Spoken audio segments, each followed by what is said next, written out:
Hello, my name's Carol. I'm a mindfulness and meditation teacher. I also teach self-care. I'm going to take you through a short video today. I'm talking about emotional resilience. What is it? Why do we need it? And how to practice it. Emotional resilience is the ability to bounce back from stressful situations. So it's something we could all benefit from improving. First of all, I'll start out with why we should do it. We can't help the stress that's outside, we can't help difficult situations, but by building our capacity to deal with those difficult times, then the name they use is emotional resilience. For me, it's a combination of emotional intelligence, which is a skill in itself, practicing mindfulness and meditation, again, practice, and you build the skill of mindfulness. Ultimately, the resilience is following the practice of meditation. I'll take it through, I'll break it down into smaller steps. So we'll start with, there's a time when we receive bad news, whatever that bad news might be. Our immediate reaction is often our gut feel. By building in a pause, we're able to respond rather than react to that news, that difficult situation. By starting off with something called mindfulness. And to put that simply, it is paying attention on purpose without judgment. So mindfulness, you can start to practice informally by just doing things mindfully, things like having a shower, things like having a cup of tea or coffee. So you start by using all your five senses: eyes, nose, taste, touch, and our hearing. If we were to use those five senses, we'll become more mindful. And to become more mindful, we'll be more in the present moment. The ability to be in the present moment is the ultimate aim of mindfulness. The practice of meditation can make that easier. Meditation, again, is setting your intention to take 3 minutes, 5 minutes to simply sit and watch your breath. It sounds easy, but it does take practice to breathe in and breathe out without judgment, just to notice where the physical sensations of your breath is, in your tummy as it rises and falls, or in your nostrils as the cool air enters. So you can practice meditation very simply by just taking 5 minutes. Start small. Meditation practice is helpful in times when you need to find a quiet moment. It's a great habit to start. So we start there. We start with mindfulness, which is the ability to be in the present moment without judgment, or pay attention using our five senses. Meditation will allow you to become more mindful, so that skill of mindfulness becomes easier and we become better at it the more we practice. That's the basis that we start with to build this resilience. We start with the ability to practice meditation to build the mindfulness. I'll move on to the next one, which is self-care. We are important and we all need to practice self-care. You can look at self-care from 6 different aspects.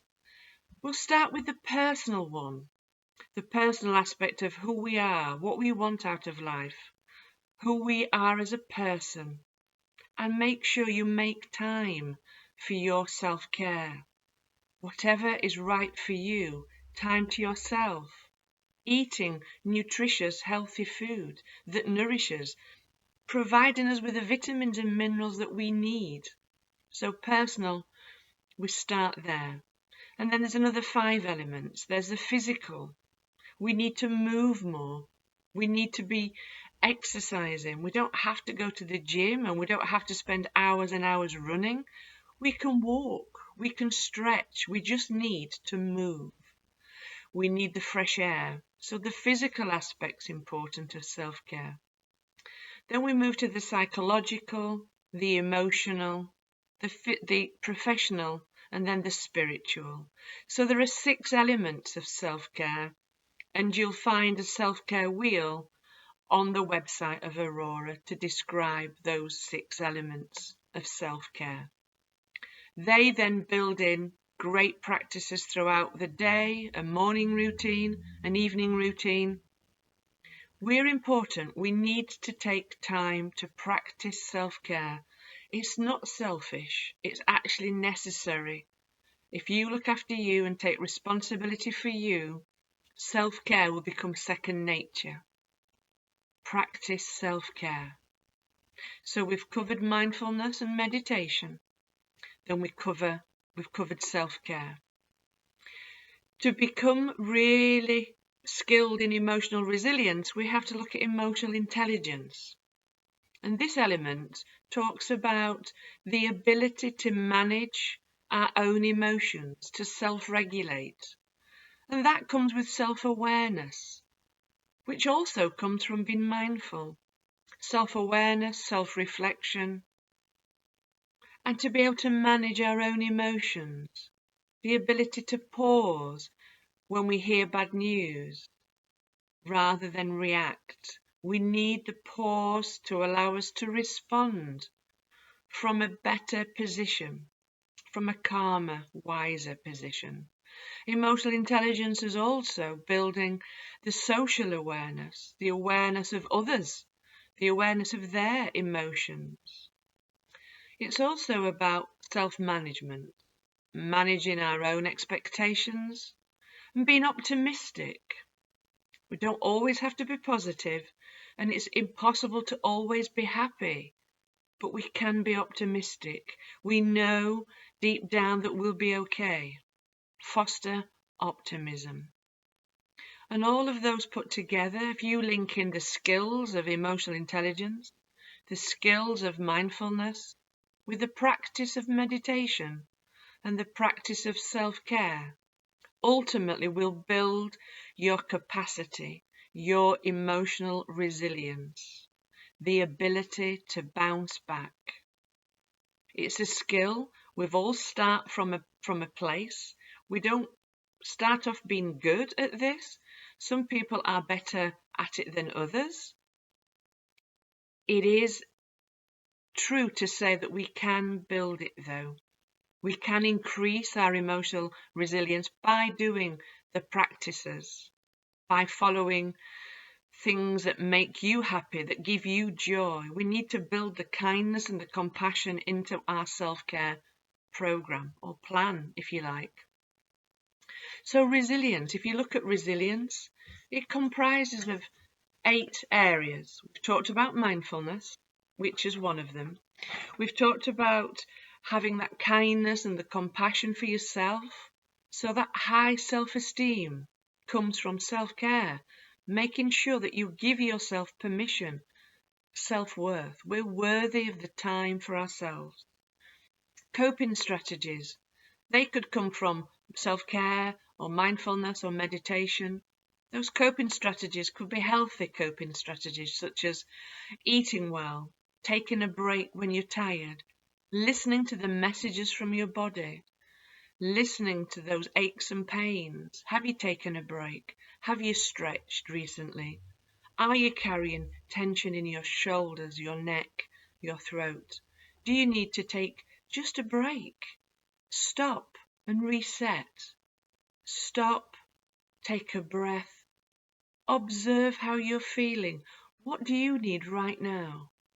And then proceed with something pleasurable, such as a hot drink, a warm bath, fresh air, nice food, a chat with a friend. Any of those self-care strategies that you'll build within your own self-care plan. It's vital that we have a strong network of people around us, friends or family. We need that support network to support us when we go through a difficult time, or we're dealing with difficult situation or difficult news. Spiritual freedom comes from the ability to feel and be whoever we want to be. Being mindful doesn't have to mean that we follow a certain religion. It's actually okay to have your own religion and your own faith, which is important, and your own beliefs. So spiritual freedom gives you the option and opportunity to continue with whatever spiritual community or faith that you follow. It's important to do that for you. The non-judgmental mind is really critical. We tend to judge ourselves more than others. So listen out for that critical voice saying, I can't, I'm too busy, I don't have time. We all have time. We all have 168 hours a week. It's how we spend that time, how we make time for self-care, for meditation. And then we look at our flexibility. Flexibility is our cognitive flexibility. So it's not doing the same thing or coping in the same way. It's like having your own self-care toolkit. Some days one tool and technique will be better than another tool and technique. So having the cognitive flexibility will also enable you to deal with whatever the world throws at us.